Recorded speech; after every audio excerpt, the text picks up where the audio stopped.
Como esta crítica, una vez más, es el final, el cierre, la clausura de toda esta empresa, pues Kant tiene que empezar en esta introducción por mostrarnos qué es lo que ha construido y qué es lo que se deriva de esa construcción. Es por ello que el primer tema que él aborda es el de la división y los dominios de la filosofía. Entonces,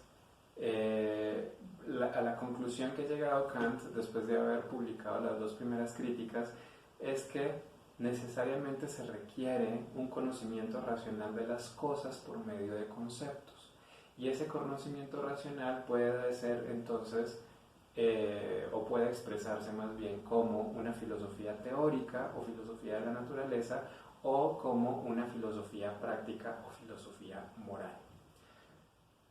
Y aquí, si ustedes se dan cuenta, aparece algo muy peculiar, y es que Kant trata de distinguir exactamente qué es lo que él entiende por filosofía práctica.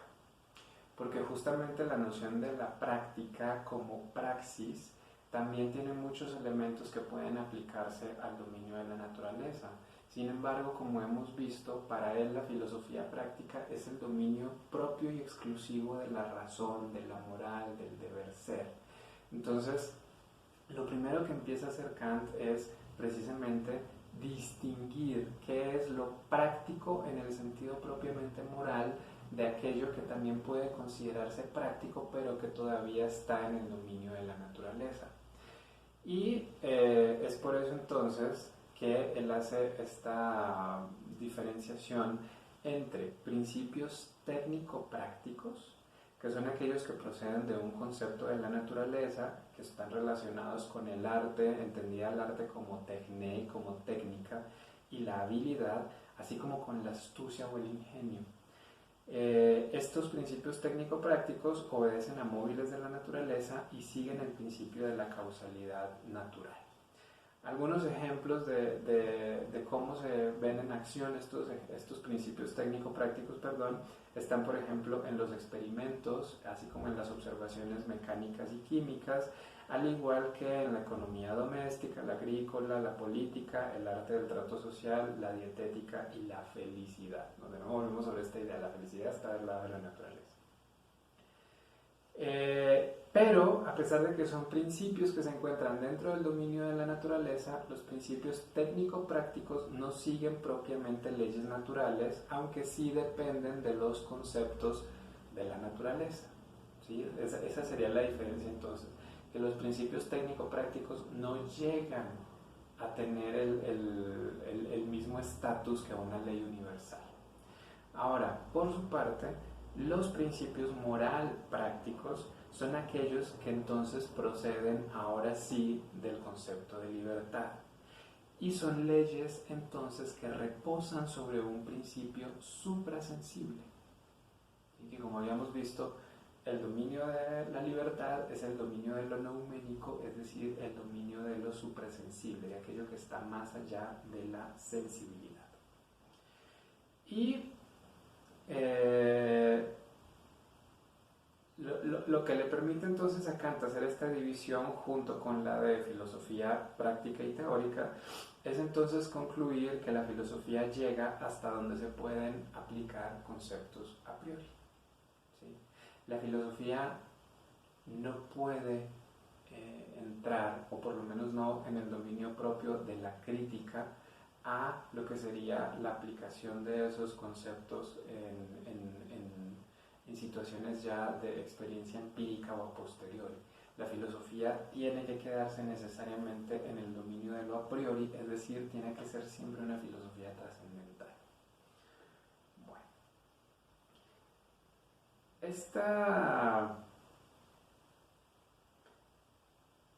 esta separación entonces entre filosofía teórica y práctica da lugar a la distinción entre dos dominios, que es el dominio de los conceptos de la naturaleza, es decir, de aquellos conceptos que provienen del entendimiento, y el dominio del concepto de la libertad, es decir, de todo lo que proviene propiamente de la razón. Sin embargo, el suelo sobre el cual se erige su dominio y se ejercita su legislación en cada uno de estos dos lados, ¿no? En la naturaleza y en la libertad, es el conjunto de la experiencia posible como meros fenómenos. Es decir, tanto el dominio de la naturaleza como el dominio de la libertad tienen como suelo común el mundo fenoménico. Y esto es muy interesante porque aquí es donde va a entrar entonces, donde va a entrar Kant a plantear el problema de la tercera crítica.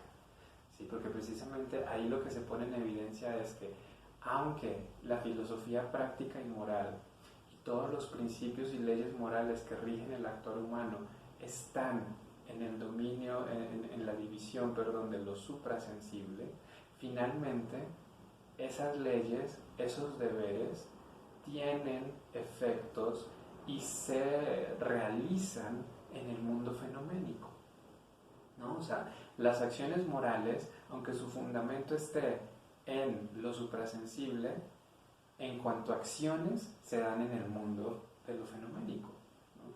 Si las acciones morales no ocurrieran en el mundo de lo fenoménico, pues simplemente nunca tendríamos evidencia de ellas, ¿no? Serían acciones entonces que ocurren nada más en el mundo de lo suprasensible, como si hubiese entonces algo así como un comercio o intercambio directo de almas, ¿no? Donde nosotros estamos ahí como cuerpos sin hacer nada, pero las almas están haciendo todo. Pero esa no es la experiencia que tenemos de la acción moral. La experiencia de la acción moral es que la acción moral ocurre en el mundo fenoménico. Es capaz de tener efectos sobre las cosas que existen en este mundo fenoménico, incluyendo sobre los cuerpos de esos otros seres racionales, aunque es justamente a partir de esa manifestación fenoménica que entonces puede llegar a tener también un efecto directamente sobre la parte racional o sobre el alma de otro sujeto moral. Pero lo importante entonces es que la filosofía práctica también tiene que darse, ¿no? Sus efectos tienen que darse en el mundo fenoménico. De esa manera las dos legislaciones entonces se aplican sobre el mismo suelo de la experiencia. Tanto el entendimiento como la razón actúan en el mundo fenoménico. La diferencia estriba, una vez más, y aquí volvemos sobre la distinción entre fenómeno y noúmeno, en que uno representa según la intuición como fenómeno y el otro representa como cosa en sí sin pasar por la intuición, ¿no?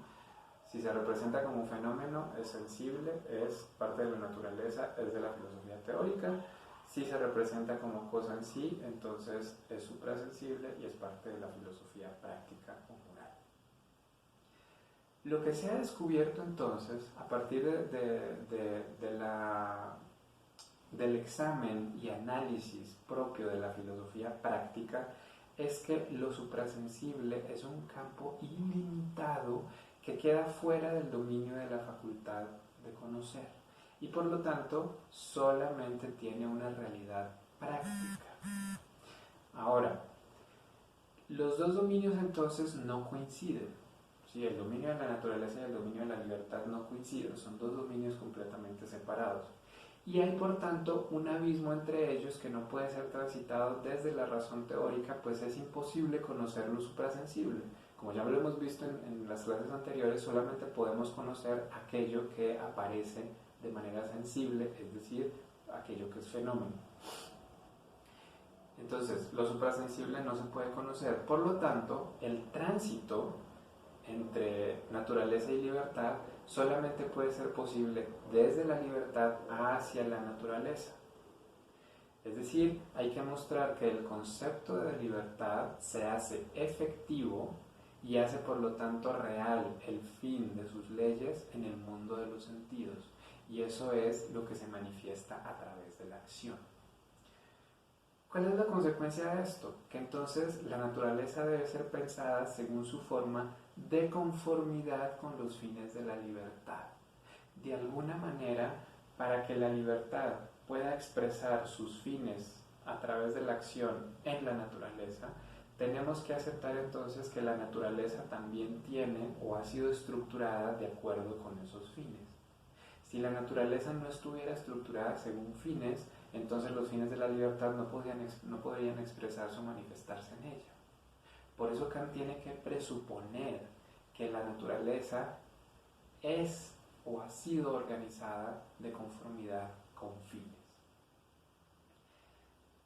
Para poder entrar entonces a lidiar con ese problema, es que Kant propone a la facultad de juzgar como un término intermedio, que es el que va, o sea, finalmente el tránsito de la naturaleza a la libertad solamente va a ser posible en la facultad de juzgar como tal.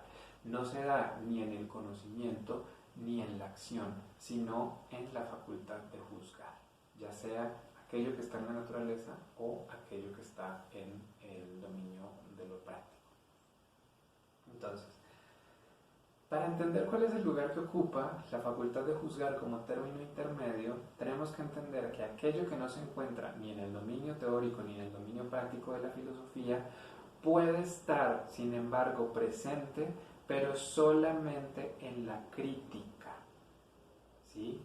Porque ella es la que tiene la encomienda, ¿no?, o la tarea de avistar los límites de la legitimidad de la razón. Ahora, cuando decimos que la facultad de juzgar solamente se encuentra en la crítica, precisamente lo que está diciendo Kant es que mientras que la filosofía teórica y la naturaleza van a tener una metafísica de las ciencias naturales, y mientras que la filosofía práctica y la moral van a tener una metafísica de las costumbres, es decir, estas dos hacen el tránsito de lo crítico a lo doctrinario, la facultad de juzgar no tiene una doctrina, no hay una metafísica de la facultad de juzgar, solamente puede haber una crítica de ella. Eso es muy importante precisamente porque la facultad de juzgar es la que se encuentra en el medio entre el entendimiento y la razón, y por lo tanto se puede suponer que ella tiene su propia legislación, que no tiene su propia legislación, ¿no?, a la manera del entendimiento, donde las reglas o las leyes están dadas por los conceptos puros o categorías, o en la razón, donde las reglas o leyes vienen dadas por los imperativos, en particular por el imperativo categórico, sino que la facultad de juzgar tiene únicamente un principio subjetivo a priori para buscar leyes. No las tiene que buscarlas, ¿sí? Se ve en la necesidad de buscar sus leyes, mientras que entendimiento y razón son facultades que tienen leyes, ¿sí? O en el caso de la razón, que produce leyes. Entonces, el problema al que se enfrenta Kant, ahorita que está tratando de cerrar este sistema crítico, es precisamente mostrar de qué manera se conectan los dos dominios, el de la naturaleza y el de la libertad. Si postula el enlace del dominio teórico con el práctico a través de un tercer dominio, es decir, que la facultad de juzgar no sea algo nada más crítico, sino que puede llegar a tener una doctrina, es decir, una metafísica, entonces Kant no solucionaría nada, porque si antes teníamos dos islas y postulamos una tercera que las junte, pues entonces lo primero que tenemos que hacer es ver cómo la isla del conocimiento se une a la isla de la facultad de juzgar y la isla de la libertad se une a la facultad de juzgar, y luego cómo se realiza el tránsito entre las dos. Sin embargo, si seguimos bajo esta estrategia de que la conexión se da a través de dominios, entonces entre el dominio del conocimiento y el de la facultad de juzgar tendría que haber otro dominio intermedio, y entre la libertad y la facultad de juzgar otro, y entre la facultad de juzgar y ese que surge intermedio tendría que haber otro. Entonces lo único que hacemos es multiplicar al infinito las instancias intermedias. Entonces por eso Kant no puede decir que lo que conecta al dominio de la naturaleza con el dominio de la libertad es otro dominio. Lo único que puede aquí el postular es un puente, y es un puente que se da como un tránsito, es decir, algo que se encuentra en uno de los dominios tiene que pasar al otro y mostrar que se hace efectivo ahí. Por eso hace un rato decía, ¿no?, hay que ver cómo es que los fines de la filosofía práctica se hacen efectivos en la naturaleza. Entonces, el problema se plantea más bien en términos de un tránsito, es decir, de una facultad que es capaz de llevar el concepto de una, en este caso de la libertad, hacia la otra, a la naturaleza. Y aquí vale la pena señalar que Kant habla justamente de las facultades del alma o capacidades, ¿no? Para seguir ahí teniendo como el concepto que estamos siguiendo, no perderlo de vista, y dice que esas facultades o capacidades se pueden reducir a tres. La facultad de conocimiento, cuya legislación se encuentra en el entendimiento, la facultad de desear, cuya legislación se encuentra en la razón, y la facultad de placer y displacer, que como vimos no tiene una legislación, pero que está asociada al sentimiento y que es la que se encuentra relacionada con la facultad de juzgar. Eso del sentimiento es muy importante, sobre todo por lo que vimos en la sesión anterior acerca en qué significa orientarse en el pensamiento, donde justamente era el sentimiento lo que permitía llegar a esta distinción entre la izquierda y la derecha, ¿no? Y que precisamente el sentimiento también era el que iba a llevar hacia la creencia racional y a la posibilidad entonces de argumentar racionalmente por qué necesitamos la idea de Dios. ¿Sí? Pero entonces aquí, la facultad del placer y el displacer, que es la que está relacionada con la facultad de juzgar, que a su vez es la facultad intermedia entre entendimiento y razón, y que es la que permite entonces conectar el dominio de la naturaleza con el dominio de la libertad, se me fue la idea. Tiene que ver, con el sentimiento. ¿Sí? Aquí el sentimiento también va a jugar un papel muy importante, pero bueno, eso ya lo veremos más adelante.